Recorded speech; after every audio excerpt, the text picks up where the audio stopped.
guys, welcome back to my channel. So as you guys can see by the title, I'm gonna be explaining to you guys how I raised my credit score to get the apartment I'm living in right now, because we know when we're searching for apartments, credit is a big thing, and I knew that my credit score was pretty low. Certain factors I'll explain that as well in detail, but I had to raise it up in order for me to even be considered for an apartment. So basically, I'll tell you my backstory. I lived in New York and I wanted to move out of state. So I figured, because you know, when you're in New York, the rent requirement is 40 times the rent. First of all, I was on unemployment, so that's a big thing against me. So that was gonna be hard off the bat. I already knew. So I said, okay, I'm gonna save up money. So I took the whole quarantine and I ended up saving $11,000. I'll see if I have a screenshot for you guys to show you. So I saved up $11,000. And as I was paying my bills, paying my rent at the same time, so I was making money from side hustles here and there. I did not have a job at all this whole quarantine. I stopped working in March 2020 and I have not been back to work since, but it was mainly just side hustles. That's how I did it, in unemployment as well, and stimulus checks, etc. So I had all that money saved up. So I figured, okay, when it's time for me to get an apartment, it should be fine. I should have no issues at all. I have this amount of money. I can put up 2-3 months extra in rent if need be, the security deposit, whatever. So also, I know that I need to have my credit score, you know, to be a bit high. Not high, but higher than what it was, because it was like 500 and, I don't know, like 540, 560. It was in the low 500s. I have a credit monitoring company from my bank, and it tells me my credit score each and every. Looking on YouTube, different videos to find out how to raise my credit score, on a few little things here and there. This is what worked for me. This is not going to work for everybody, because I know everybody doesn't believe in certain things that I'm going to talk about to you in this video, but it definitely worked. I can show you as a chart. I'm going to put it up right now to show you where my credit score jumped. You'll see that it was just stagnant, and then when it got to August, it went like, whoop, just spiked out of nowhere. So you guys see the proof. I'm also going to put my credit score up here right now as it is. It was a little bit higher when I did apply for the apartments, because they did run my credit with the real estate place, and then I had it reran with this place, which was a mistake. So they already had the report at the real estate place, and my real estate lady told me that I could have just sent over the report from the real estate company to the apartments here, so they didn't have to rerun it. Hit to your credit when you do that twice. So I should have known that. I think my credit was like up to 650 or 660, somewhere in between those, or 646, I'm not sure, but right now it's 632, as you guys can see, and that's still fair. That's good enough for the time. Basically, what I decided to do was, after I looked up all the research on YouTube, you guys can go check out videos, how to raise my credit score fast, how to raise my credit score instantly, which is not an instant thing, but look at that. So I'm going to tell you details step by step. My current credit score is 632. Previously was in the high 500s, and I did all this by myself. I was going to go to a credit repair company, but I knew I didn't really want to spend that money, and I didn't have a lot of time. I started doing this probably in around June or July, of thinking about raising my credit score. I forgot all about it. I should have did this way beforehand, knowing I wanted to move in August or September, because my lease is up in October. I wanted to move before the lease is up. I'm gonna start it late. So if you guys are looking to move out or trying to get something that needs credit, try to do this way beforehand. But if you only have like a month or two, you can still do it. One is, I saw a lot of videos on here about unsecured credit cards. I had credit cards in the past, which also were in collection, so I was a little bit iffy about getting another credit card, and I was like, they're probably not gonna approve me because my credit is so low, etc., etc. So I ended up getting unsecured credit card, Discover. So it's an unsecured credit card. I had to pay $200 to get the credit card, and that's the money that's actually on the card. So I believe like after 12 months, they give you a secured card with a higher spending limit if you guys pay on time. You just got to look into that. Definitely look up an unsecured credit card. So I got that, and I was paying my bill, and they said to pay your bill before the due date, and it's best to pay the bill when it closes. I learned that yesterday, actually, from a different video. So I actually have Philo. It's like a little subscription for your TV. It's kind of like cable, but it's not. It's $16 a month for me. So I just literally put that on the credit card, and it just takes it out every month. So at the $200, I spend $16 a month on that credit card, and I just pay it every time it comes out. So I need to start paying it when my bill closes, because I haven't been doing that, but I've seen a difference in my credit for sure, definitely since I got this card. They say utilize, I think 10% of the card. Definitely check the facts, look at other videos to make sure your utilization under 30%. But since I had a $200 limit, I made sure to do the 10% utilization, so I kept it just with the $16. Blank, get an unsecured credit card if you guys can. It was $200 up front. They approved me. It didn't take long at all. And mind you, they approved me with my credit being in the high 500s. So if you guys have a credit score similar to mine, you shouldn't have any issue getting this card. And they know that somebody that's looking to get this card is looking to build credit. So I'm sure the standards is not too high. Some people I've seen in the comment sections of other people's videos say that they got not approved because of certain things. I'm not really sure, but just try and see. Don't get discouraged on that. Just check it out, and you never know, you might get approved. And just try not to go over the 10% utilization, because this is to build credit, not to, you know, spending $200 every single month. 2 steps that I did this in, basically to raise my credit score as much as I did, and was allowed to get these apartments and stuff like that. So that was my main goal. It was to get an apartment. This is more of the controversial one.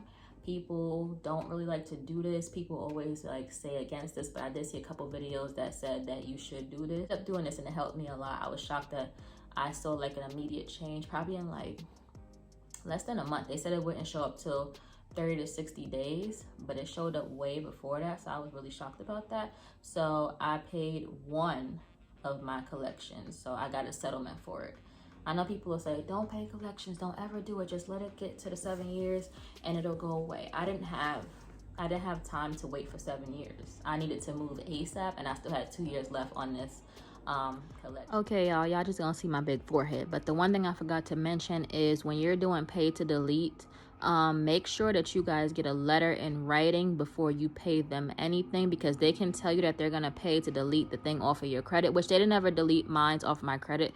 I just got a settlement. I didn't pay in full. She told me the options was pay in full, pay to settle, or something like that. They don't pay to delete. I don't know. She probably was lying to me, but who knows? I still got it settled and it was fine. But if you're gonna do pay to delete, make sure you call them and say, I want to pay to delete this off my credit in exchange for me paying the whole price or settlement or whatever. I'm not really sure. You gotta check other videos, but that's what I learned from watching YouTube. So basically, get a letter sent to you stating that they are gonna pay to delete or pay to settle on your credit report. Once you get that letter, if you do have time to wait, I had got one letter in writing and it took like at least almost 2 weeks to get to me. So it just depends on the time frame that you guys have. But if you do have the time, make sure you guys get the letter that actually states that they are going to do. Make sure you guys get a letter stating what you want them to do and what you want to show on your credit report, because you don't want to pay money and it just says something that's still going to pop up when they check your credit reports or whatever. But like I said, watch other videos, watch anything that says pay to delete collections, get a pay to delete letter, etc., etc. You can also write them a letter if you do not want to pay at all to get them to take this off your credit, but that takes a lot longer and sometimes it doesn't work. So it just all depends. Like I said, it's my first time doing this. It worked out for me. So it just depends on what you want to do, your time frame, how much money you have, etc. So back to the video. I said, I'm just going to sit here, ask them for a settlement. I think the original, and it was a utility bill, especially if it's a utility bill. This was not my fault. I have Verizon, and I think something about the equipment had to be turned in, but they never told me that or something like that. So the bill was like $400. They already sold it to the collections company. And I said, okay, I'm going to settle the bill. So I think they gave me an option of, it was $400. They said they could do $330 or $340 or something stupid like that, or $320. So I said, okay, cool, I'll do that. So I paid that, and they said it'll just say settlement paid. It won't say paid in full or something. I forget what they was talking about, but it said settlement paid on my credit report. So I was never asked about any of the other collections that I have on my credit, which is not a lot. I have maybe a Citibank, and I have a Capital One, I believe. So I have 2 more besides my student loan. Utility ones was the most important because that's what apartments look at. They can't trust you if you have a utility bill that you ran up to $1,000. It could have been in somebody else's name, in your name, but somebody else did it. That doesn't matter to them. That's gonna discourage them from approving your application. So once I paid that off, I saw like a change within maybe a week or so, and I was shocked that the change happened so quickly.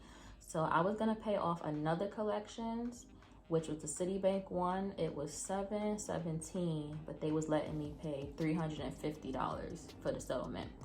Once she ran my credit and she said everything was good, I said, I'm not gonna pay that right now because that's just extra money being thrown away for nothing, and I'll pay that eventually later on. Or it could fall off my credit. It's old from like 2017. So I might let that one fall off my credit, but I paid one collection off and my credit jumped up. For what I did in order for me to raise my credit score in a short amount of time, I think it was like a month or less, probably like 3 weeks overall.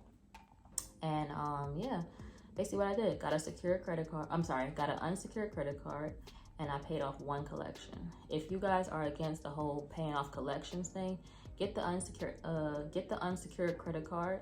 If you guys have time, like 2 months, 3 months or so, and see how much it raises your score. And if that doesn't do nothing, try to pay off a collection that's not too expensive if you guys do have the money. That's what I would advise. But I know, like I said, a lot of people say, never pay collections, don't do it, don't do it. But like I said, if you're in a rush and you're really trying to raise your credit, that's what I did. I'm shocked that it even worked. I've seen a couple videos, like I said, that said to pay the collection.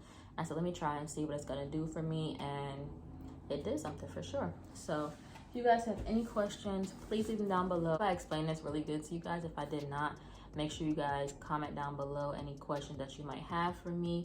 This is just my personal experience. Thanks so much for watching. Ask me any questions below. Anything, it could be about moving. This is my 3rd apartment not by myself, but this is my 3rd apartment in my name. So I kind of know the ins and outs of everything. So if you guys looking to move for the first time, let me know down below. The first 2 apartments I actually got was no credit check. So let me talk about that right now. So if you guys really don't want to do any of the things that I said in this video, and you guys think that, oh, my credit is too horrible, I don't have the money to get the unsecured credit card or the money to pay off collections, I would say go with a no credit check apartment. So what you would do is just go on Zillow, Trulia, Street Easy, and look for owner apartments. So the last apartment I had was by owner, and the first apartment I had was by owner. Neither one of them did a credit check. All I needed was the first month's rent and a security deposit, which was 2 payments. Say the apartment was $1,200, I needed $2,400. The apartment was $1,500, I needed $3,000. So you're gonna have to have money saved up in order to do any type of moves or anything like that you're looking to do. Obviously, it's not just the first month's rent and you just move in. You need first, sometimes it's 3 ways. First, security, and I forget what else it is, but it's 3 ways sometimes. So yeah, if you guys are doing a no credit check apartments, just know that some of them are not in the best areas, one. And another thing, you might have a deadbeat landlord. I had 2 deadbeat landlords in both of the apartments that I had no credit check in. This is a apartment complex where I live at. So I have a management company. I have maintenance 24 hours, so that's taken care of. I feel like the apartment complex are way easier to get into because they're a bigger corporation, whereas they can take the risk on you. Let's just say you move in and your credit's not the best and you paid an extra deposit like I did. I paid an extra deposit because I was on unemployment and I didn't have pay stubs up front. Like YouTube I get paid from. And I also was doing Poshmark on the side, Mercari as well. I was making thousands of dollars from Mercari and Poshmark. That's how I saved up a lot of money. So they couldn't use Poshmark for my pay stubs, and they couldn't use Mercari. I didn't even show them YouTube, matter of fact. I didn't even bother because I didn't really want them to know about that. Took my unemployment, I just printed out all the unemployment that I was getting at the time, and they approved me. I was shocked about that actually. Like, they approved me within 2 days. So if you guys are looking to not do the stuff that I said in this video, either apply for by owner apartments or apply for an apartment complex, because like I said, they're a bigger corporation. So if you can't come in here and you can't pay your rent for some reason, they would just evict you and move the next person, and it's not like a big loss to them. But if it's like a smaller landlord or whatever, they're a little bit more iffy, especially with COVID and stuff like that. When I first started looking for my apartments, my real estate lady told me that the landlords are going to be very strict because they're looking for somebody that's actually going to pay the rent, not get in there and just squat and say, oh, I'm not going to pay my rent because it's COVID. So that was my issue. I looked at 12 apartments before I looked at this one because nobody wanted to take the chance on me. They was really scared and saying, oh, okay, well, she's on unemployment. Unemployment ends September 2nd. She's going to move in September 5th or whatever it is.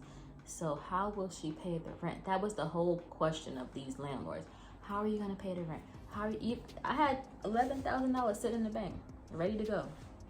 I could have gave them 2, 3, 4 months ahead of rent. 2, 3, 4 months rent, basically, that I had. Give it to them and have it for my security deposit and have a huge security deposit, but they didn't care about that at all. Long story short, I ended up taking here. And like I said, the apartment complex, out of all the apartments, approved me in 2 days, literally. So background check, I passed that. Obviously, I have no criminal record, never been arrested, don't have fingerprints in the system, nothing at all. My name is not even in the system. So super clean background. So I knew that was gonna pass. The credit, I knew it was gonna pass as well, just because they already ran my credit at the real estate office and it was great. I had the money saved up, so I was not concerned about that. Just the unemployment was the main thing that was my issue. Steps. The 2 steps I told you guys, and I gave you an option if you guys don't want to do that. Look for buy owner apartments with no credit check if you guys are looking for apartments. Thanks so much for watching. Ask me any question down below pertaining to this video about credit. Anything you might want to know, first time moving out, what do you need, etc., etc. And I'll be happy to answer you guys. I will see you guys next time. Bye.